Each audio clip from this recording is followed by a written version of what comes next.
Communicateur de la République, Jeff Badi Banga. Oyo Amela Kabino, actualité politique en République démocratique du Congo. Nazana Esengo, Nazana Esengo Makasi, Nazana Esengo. Pourquoi? Vous allez le savoir. Naibisa Kibino, Mambo m'a changé. Naibisa Kibino, les choses changent aujourd'hui en République démocratique du Congo. Batu babanda ki kondimelangate, mais Nazali Penza na Esengo pona omona ke yo les gens Oyo, Bazali, Penza, reconnaissant, Batoyo, Bazali un peu près, il y a Osenga Bolimbisi. Et Bele Baseng Babenga Kinga Balobi, Ndeko Jeff Badi Banga, tu es véritablement le communicateur de la République.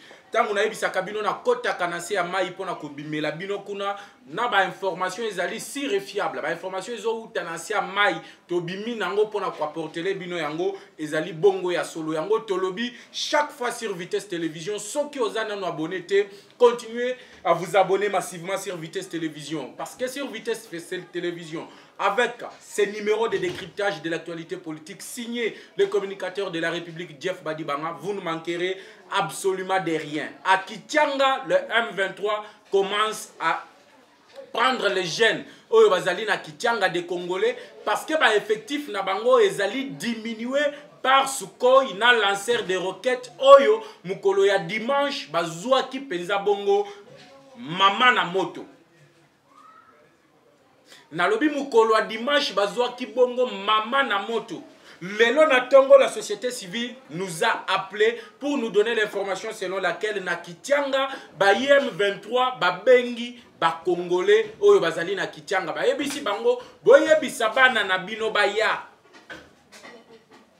Bana na bino baya ko participer na guerre oyo tozali nango. Donc pona bango le jeune là de Kitianga qui sont dans les Wazalendo, dans les groupes de Wazalendo, pona bango bazali ko senga na ba parents na bango sous peine de leur tuer, sous peine yako infliger bango ba souffrance ya makasi ba lobby boye bisabana na bino ba ya ko rejoindre le rang du M23. Pourquoi? Parce que dimanche Bibembe Abayem 23 est là qui est belé. Je vais vous lire ici la réaction de Willy Ngoma. Oh, Léli, sur le compte Twitter comme d'habitude, que l'armée, que la coalition gouvernementale ezali bongo ko bombarder qui l'oriwe. Yamon alobi, je suis dans la joie parce que ma kambona ebisa kibino ezali bongo. Koko Kisama. Je vous avais dit, c'est le début de la fin du règne de Paul Kagame. C'est le début de la fin du régime de Paul Kagame. C'est le début de la fin de...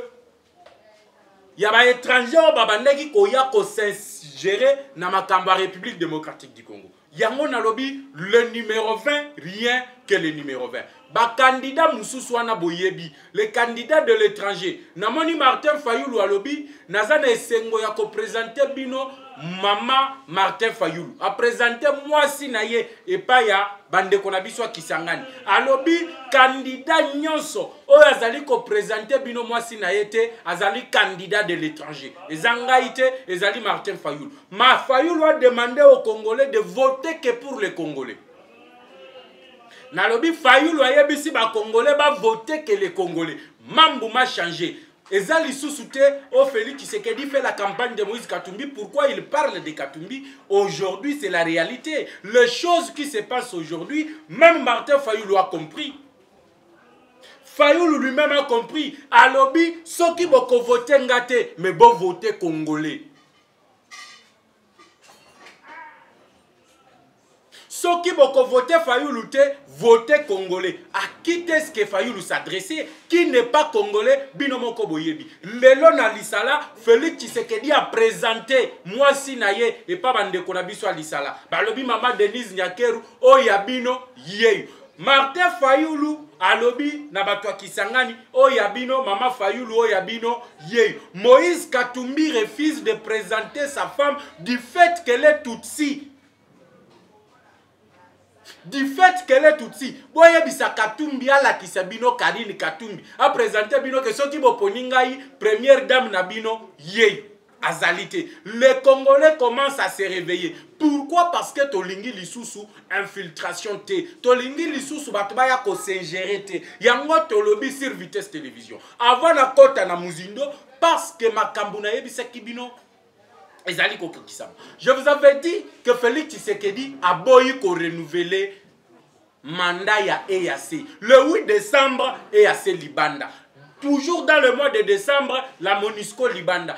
Toujours dans le mois, Félix Tshisekedi a yebisi Avril Haines. Azali Bongo, directrice du renseignement américain. A yebisi, il n'y a pas de dialogue entre la République démocratique du Congo et le Rwanda. La République démocratique du Congo n'a pas de troupes à la frontière, mais c'est plutôt le Rwanda qui agresse la RDC. Et comme les États-Unis sont hypocrites de ne pas dire la vérité, la réalité sur le terrain, nous sommes déterminés, avec nos forces armées de la République démocratique du Congo et avec la population congolaise, de bouter le Rwanda dehors. Yango Bomoni, na ebisibino dimanche, na niveau à Kiloriwe, le village de Touonan est passé sous le contrôle de FARDC. Na Kiloriwe, les M23 Sibi de pertes énormes. De pertes énormes. Vous voyez que Jeff Badibanga vous parle de vérité. Et ces vérités-là, na Kenda Kango, na deux chemins. On parle de choses.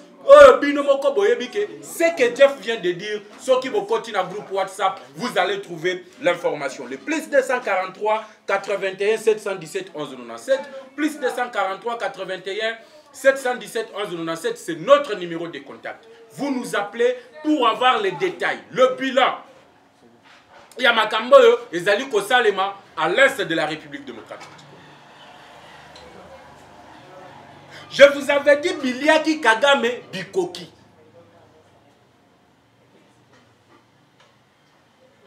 Abonnez-vous, ceux qui ont s'abonné qui n'ont noté. Partagez l'émission pour aider aux autres aussi d'avoir. Makambo et Utu Koleka, Mukolo dimanche. À Kitianga, de perte en vie humaine, M23 bazu.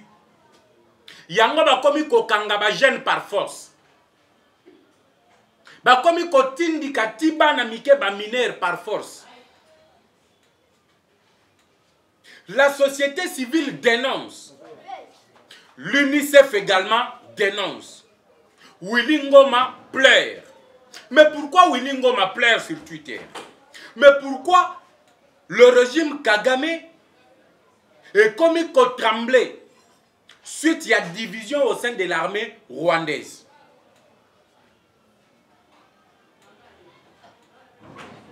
Je vous ai diffusé les images des cadavres. L'armée rwandaise est allée Kolokota tous les jours. Dans le ba image yo armée rwandaise bazali Kolokota tous les jours. Comme d'habitude, ces images nous les balançons. Vous en avez besoin, vous pouvez entrer dans le groupe WhatsApp. Le lien du groupe WhatsApp est là. Plus 243 81 717 11 97. Nous étions à l'est de la République. Batubalobi. Pourquoi l'armée Ezali Koti et la M23 se passe? Je vous avais dit la réaction de Tshisekedi vis-à-vis. Yamakambo Ezali Koleka. Yangonde Ezali Kosala Félix Tshisekedi, l'homme qui aime plus le Congo.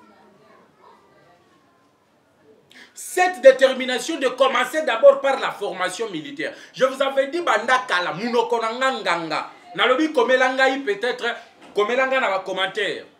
Je vote Félix Antoine Tshisekedi Tshilombo, président de la République. Ou soto Komelinga Kaka numéro 20. Nous devons montrer à la communauté internationale. Pour n'ayebi que 5 milliards de dollars. oyo bapesi Moïse Katumbi azali ko trafiquer ba image bazali ko contester bazali ko luka déjà contestation ya résultat ya élection ya 2023 biso ba congolais de père et de mère biso ba congolais de souche tozali ba congolais o ba utate nous sommes les congolais de souche qui défendons l'indépendance ou soit l'intégrité de notre territoire. Nous n'avons plus besoin de ces gens-là de l'Est, de ces gens-là plutôt de l'étranger. Baoyo bazali koya pour ba imposer biso candidat de l'étranger. Bato babandeki kolobaka Félix Tshisekedi azali koloba les candidats de l'étranger. Aujourd'hui même Martin Fayulu parle de candidats de l'étranger. Même Martin Fayulu commence à parler des candidats de l'étranger. Yango tolobi dans les commentaires. Okomelinga, mon candidat président de la République est numéro 20. Tu m'écris 20 dans les commentaires. Ou soit Okomi, je vote Fati Beton. Moukwantombolo Moama Iwakaninda. Le grand esprit Fati Béton. Comment quand je vote Félix Antoine Tshisekedi Tshilombo? Je vous avais dit que Tshisekedi avait un plan pour mettre fin à la troupe étrangère sur les sols congolais. Vous allez nous excuser. Fati avait un plan pour mettre fin à la troupe étrangère sur les sols congolais. Les gens ne me croyaient pas. Les gens pensaient que Tobandeki Kosala ba théâtre. Tolobaka ka neti tolobaka. Bamsusu balobi ka diosha. Aujourd'hui, tout le monde se rend compte que la détermination de Félix Tshisekedi de commencer d'abord par la réforme de l'armée.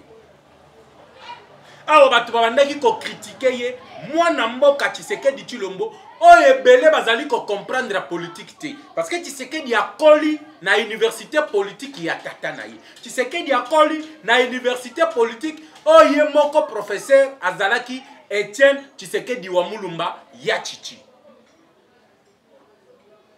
Depuis l'opposition, on savait que ceux qui biso to komi na pouvoir, l'armée, Oyo Kabila Zalaki Nango, Zalaki une armée infiltrée. On savait que cette armée ici, avec les infiltrés du Rwanda, Oyo Bakota Mingi Mingi, na accord Oya 2013, on a Uteki Kotange la bino, Oyo Kabila Ayokana Kina Kagami. Au niveau ya Kampala plutôt, si je ne me trompe pas, c'était en Ouganda, que tous les 5 ans, Bakobanda Kokoti Saba Rwandais d'armée na biso.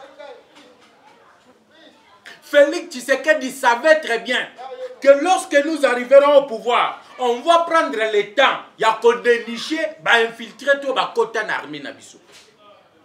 La traîtrise qu'on a toujours parlé, ce n'est pas du fait que Tshisekedi c'est du fait que Akouti armée déjà minée. Parce que je vous ai dit toujours que le Rwanda et les Occidentaux plutôt, Bazalaka na Posa ya kozwa 3 pouvoirs ezali kopesa bango ndingisa ou soit le pouvoir de voler, de piller, de tuer, de faire tout ce qu'ils veulent à l'est de la République démocratique du Congo. C'est le pouvoir militaire. Yango bakotisa ba Rwandais au niveau de l'armée congolaise. Par l'infiltration, il y a Koro il y a 2013, Oyo Kabila Mwanali Tchombe, les grands mandefu, Moutoua Kekobata Masoki Wapi. Nous avons appris que Yena Olive Baliko Kanate. Ce n'est pas mon cas, mais les loyo, Batouana au sein de l'armée, Tshisekedi il commence à les dénicher. Et Belé Bakomi Kokima, différents colonels, différents majors Bazali Kokima armée Nabiso pour rejoindre le groupe Yabayi M23. Pourquoi? Parce qu'ils ont senti du sérieux.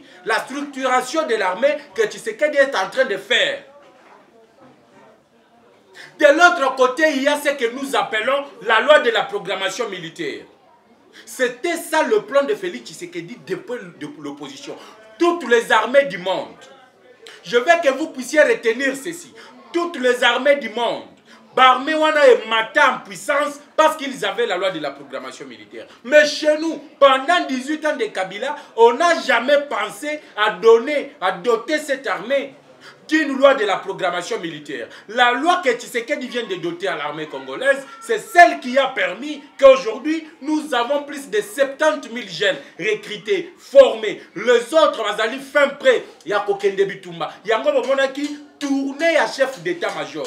Le général Christian Chiwewe. Oya Tamboli, naba site tout ya formation ya militaire nabiso. Et ces jeunes-là ne giraient que par la récupération de notre territoire sous l'occupation de l'armée rwandaise. Yango na lobi, dans les commentaires, vous devez m'écrire Fati. Ngana kosolola nabino, tozali kosolola, topeti maboko. Bravo Félix Tshisekedi, je vote Fati Beton ou soit au Komelinga 20 na Mukuse pour prouver à la communauté internationale que malgré les 5 millions qu'ils ont donnés à Katumbi, Bisoba Congolais, nous avons porté notre choix à Félix Antoine Tshisekedi Tshilombo. Je vous avais dit que Tokokende na bango musikate, lelo tozali musikate na bango. Toza musikate na banyangala kata Rwanda. Le Rwanda était protégé par la MONUSCO. Naebisaki bino que note il y a des engagements où Tshisekedi a Zouaki, il y a Kobengana na MONUSCO, il y a Kokata engagement entre la République démocratique du Congo et la MONUSCO. Cette note de désengagement ezali kolakisa ba Congolais l'amour qu'a Félix Tshisekedi. Plusieurs Congolais sont morts. Plusieurs marches ont eu lieu. Plusieurs Congolais ont été blessés. Plusieurs Congolais ont subi des tortures pour avoir réclamé le départ de la MONUSCO. Sous le régime passé, Mutumo Kote, Atikala Kosala, procédure, il y a MONUSCO, Azonga et Païna Bangote. Que ces Occidentaux quittent la République démocratique. Mutumo Kote sous le 18 ans, Atikala Kobanda démarche Wanate. Félix Tshisekedi arrive. Nenge Fatia yoka ka base na ye, nenge Tshisekedi yoka ka population na ye, population est réclamée. Kalamingite le carnage de Goma. Ce sont les Congolais qui sont morts. Poeteba bandaki kosenga le départ de la MONUSCO, le départ de l'EAC. Le lot Tshisekedi répond à la demande de la population. MONUSCO est cueilli. Tant on a besoin parce que tous les sous un engagement tena bango. Yango sur ces premiers points, dans le but comment bravo Félix Antoine Tshisekedi Tshilombo. Soit je vote Fati Beton ou soit au Komika numéro 20. Je veux que ma commentaire tourne dans la numéro 20. Et à la fin de l'émission, dans la kibino les images, les vidéos, il y a Makamboleka qui lobby à l'est de la République démocratique du Congo. Le prouesse et même le tweet.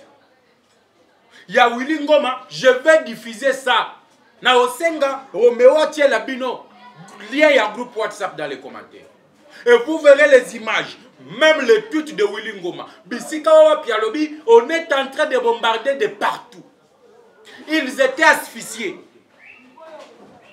De façon que Bisiko Bazalaki, il y a eu de pertes en vies humaines énormes.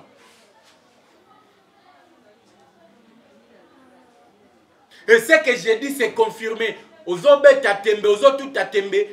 Information, babo ya kangote na tindio, okendozo preuve. Kota sur Twitter. Le loi est commis réseau X. Kota kuna, Luka Willy Ngoma. Cherche le tweet de Willy Ngoma. Il y a des jours, dimanche, na le lundi, vous allez voir comment Willy Ngoma est en train de pleurnicher. Vous allez voir comment Willy Ngoma a zali ko fustiger plusieurs pertes en vie humaine du côté M23. Et ces images, vous les aurez à la fin de l'émission. Mais avant tout, je mets d'abord en avant la candidature de Félix Tshisekedi. Parce que ceux qui te paient 5 ans, je pense que nous allons construire miroir entre la République démocratique du Congo et le Rwanda. Et personne n'entrera encore sur les sols congolais. Il y a la loi de la programmation militaire. Cette loi qui a restructuré l'armée. Regardez, par exemple, en 2012, ceux qui n'ont se trompé, M23 et ceux qui comme a pété. Ngunda Batouare, Bosco Tanganda, Babandaki Kokota à l'Est. Net Batu Moutoazo Kotananda Kunaye. Il n'y avait aucune résistance. Tibagzoa Kigo Babazu Bukavu. Mais avec Félix Tshisekedi, Moutoazali civil.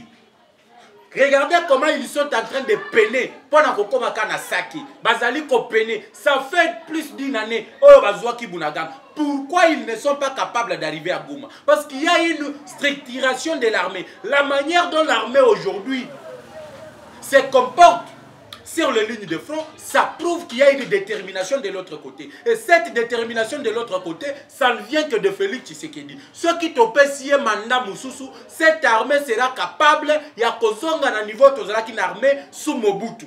Yango to sengi na binonyo soba congolais. Il n'y a qu'un seul candidat voté. Ba candidat bami balete. Il n'y a qu'un seul candidat à voter. Et son nom c'est Félix Antoine Tshisekedi Tshilombo. Yango tolobi to koma 20. Parce que je vais maintenant vous dire la vérité. Munoko nanganga. Maloba nangana lobaka. Yango ezali kobima lelo na mpoasa. Partagez-les-moi l'émission parce que bato sengeli batala image ya lobby. Na lobby bato sengeli batala image ya lobby à l'est de la République démocratique du Congo. Ndeko kozala mutwa motema mabete potala ba image wana na suka émission yo yomoko. Partagez les liens, aimez l'émission. Et surtout commentez, dites-moi je vote Félix Antoine Tshisekedi Tshilombo. Félix Antoine Tshisekedi Tshilombo, le choix du peuple congolais. Tozana candidat comme Moko. Même Fayoulou l'a reconnu. Ceux qui vont voter Fayoulou, voter Félix Tshisekedi parce qu'Azali Congolais.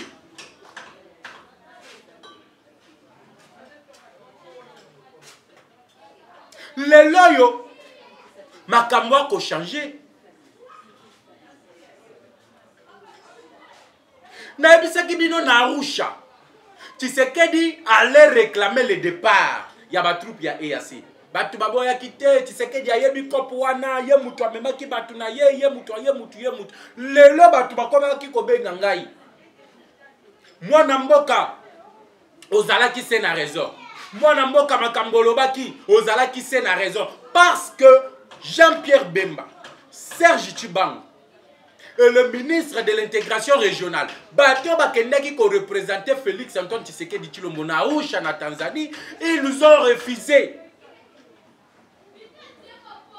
la prorogation, il y a mandat, il y a troupe, il y a EAC, il s'est soldé par un bilan largement négatif. De Colombie, le bilan largement négatif, oui, Bayi EAC ata lisasi ya pamba batika la kobetate. Na ebisaki bino ke tozali kokende na bango tina suka. Le 8 décembre, bye bye EAC. Comment lisusu bye bye EAC et merci Félix Antoine Tshisekedi Tshilombo. Tokomi bye bye EAC. La façon de présenter l'émission de Jeff Badibanga, c'est de communiquer avec l'audience. Nali ko communiquer na bino batu bozali kolandanga. Tolobi bye bye EAC. Le 8 décembre, Tolobi EAC kendi. Malgré la persistance, Yabaini Mboka, Benga, Bandoki, Banchor. Félix les a prévenus na Congo Brazzaville. Ayebisaki bango ba relation wana ya hypocrisie alingi angoli susute. On s'appelle frère mais on se poignarde dans le dos. Abetina nous sassou et panaye. On s'appelle frère, on se poignarde dans le dos. Yo yebi ke Rwanda ezali ko agresser biso. Mais chez toi, oziba territoire, o ezali na limite. Au pesi yango Rwanda, abanda ko exploiter yango.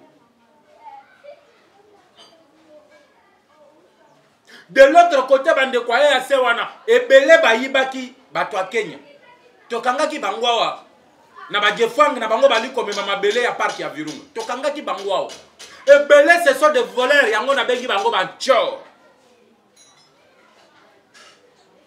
Et je vous avais prévenu que décision de la République démocratique du Congo ezalaki yakoboya renouvellement ya mandat wana. Et ndenge na kosolola na bino boye mandat ya EAC abu pia le chef d'état-major ya ba pays ya EAC ba ko se réunir lobby to lobby kuna pour désamorcer retrait ya batuna bango le 8 décembre. Tolobi bye bye et assez. Bakende. Bakende to bakende te. Komelanga na commentaire. Ta réponse. Bakende to bakende te. Je suis sikoyo na commentaire komelanga. Et assez bakende to bakende te. Nous sommes en train de parler, de dialoguer. Ngai na zolo babino bozo commenter. Mais commentaire ya yo na lingi ezalebele ezali numéro 20. Je vote Félix Tshisekedi. Tshisekedi, le choix du peuple. Pourquoi nous le faisons? Ezali pour nous prouver. Na ba étranger oyo ba appuyer Moïse Katumbi parce que nazo bangate ko tanga kombo na ye. Il est appuyé, il a reçu 5 milliards. Tout ce qu'il est en train de faire là, il a reçu 5 milliards. Les candidats de l'étranger.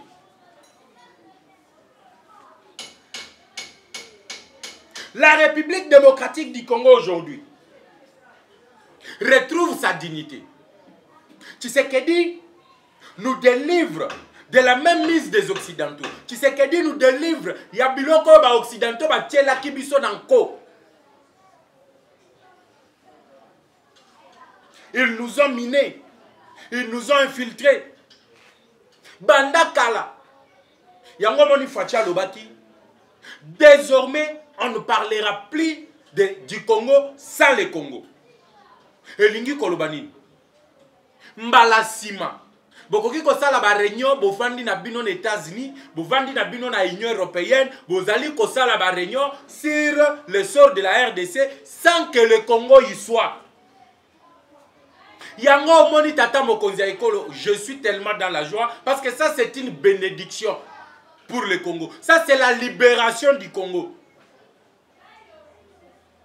Et la personne qui répond aux attentes du peuple congolais mérite notre soutien, mérite notre choix. Toponaye, pote, Congo est bonga. Toponaye, parce que le Congo est sur le chemin. Je ne veux plus parler ici, il y a un programme, il y a 145 territoires. Qui est ce président qui a pensé au développement des bases? Depuis que le Congo existe, nous deux à Kanisi Kotonga Congo, à partir il y a un village.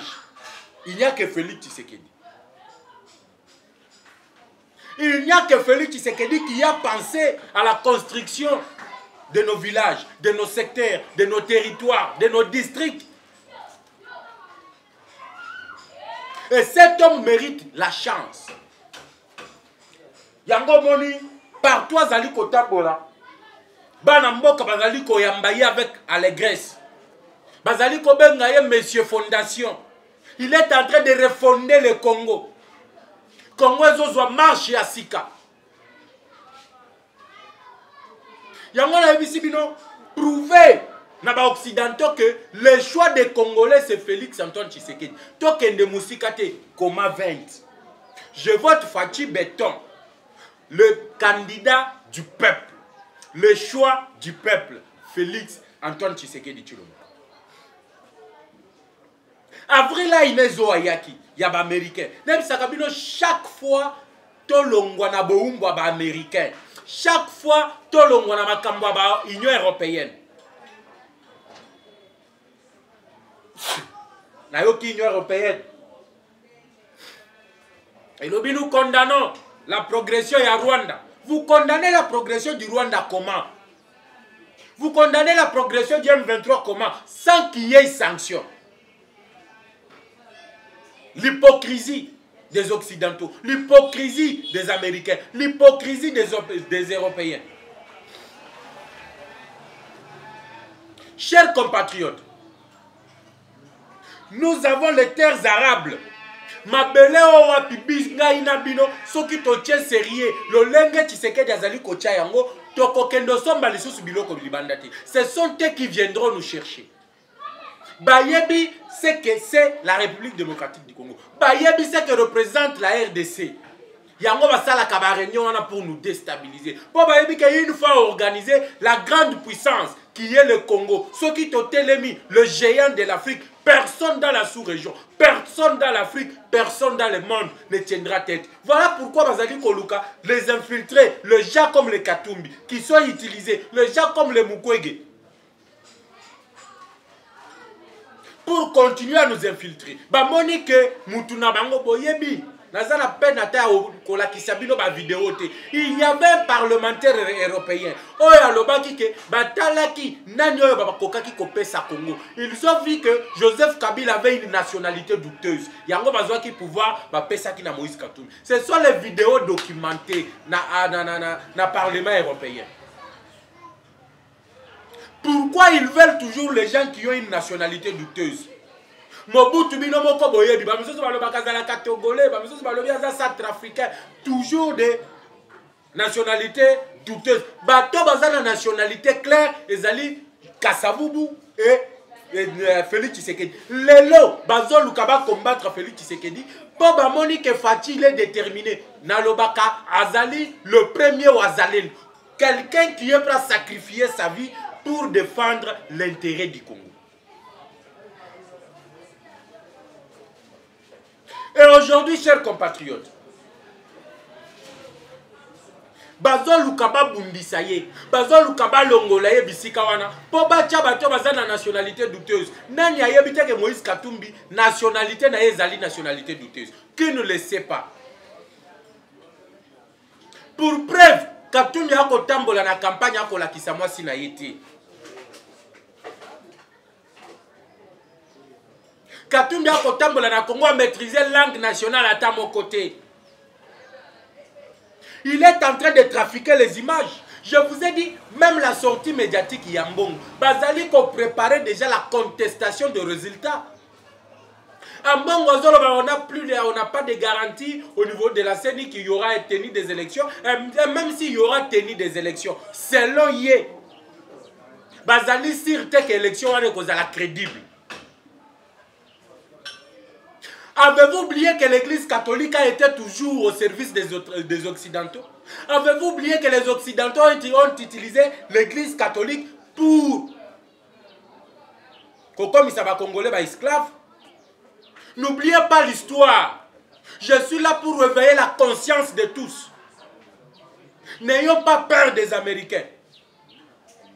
C'est que les Américains font chez eux pour défendre leur territoire, nous aussi nous avons le même droit de le faire chez nous pour défendre notre territoire. Ceux qui sont américains, Balanda, Oussama Ben Laden, pour ça attentat les États-Unis, nous avons le même droit. Il y a Hollanda Willy Ngoma, il y a Hollanda Sulutani Makengo, il y a Hollanda Paul Kagame, Bisika Azali, pour se venger de 20 millions de morts, de Congolais qui sont morts. Et la personne qui est dans cette alliée, il y a Ozongisa, Congo na Bisika Yango, les a Félix Tshisekedi, la fondation de la République. Le lot, 5 ans à fondation, aujourd'hui, Topé Sahel, sous 5 ans, il y a un élevé Bamir.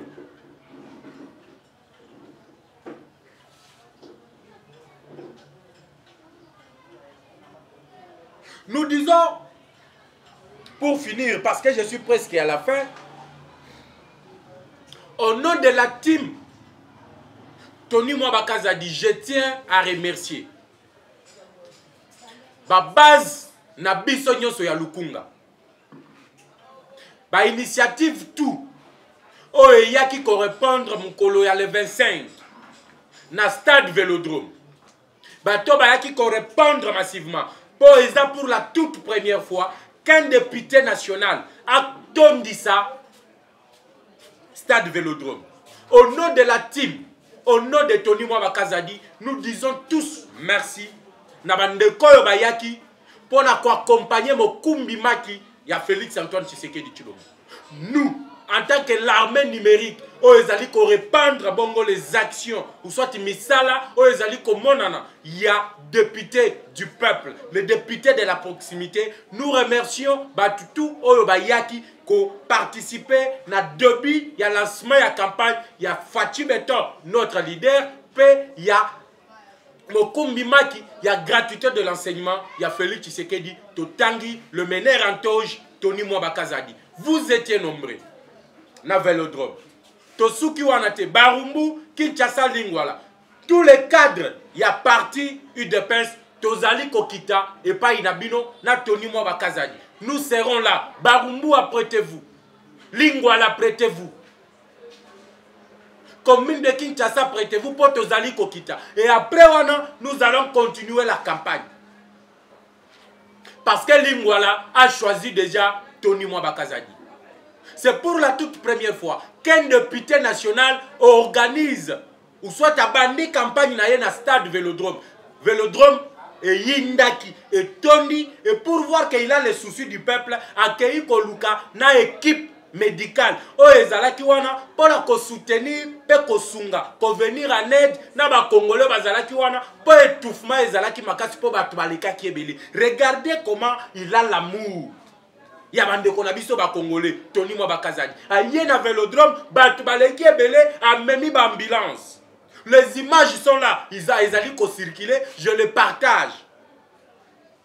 En tant que la team, il y a Tony Mwaba, nous disons merci à toute l'équipe médicale qui était mobilisée. Il y a Osunga Bande Konabiso, Bazaki na tension, Bazaki na étouffement, à Sungi Bango. Merci à l'initiative Tony Mwaba Kazadi. Merci à la base tout, Oyoboyaki, Tolobi na Bomoko. Nous allons porter Tony Mwaba plus loin.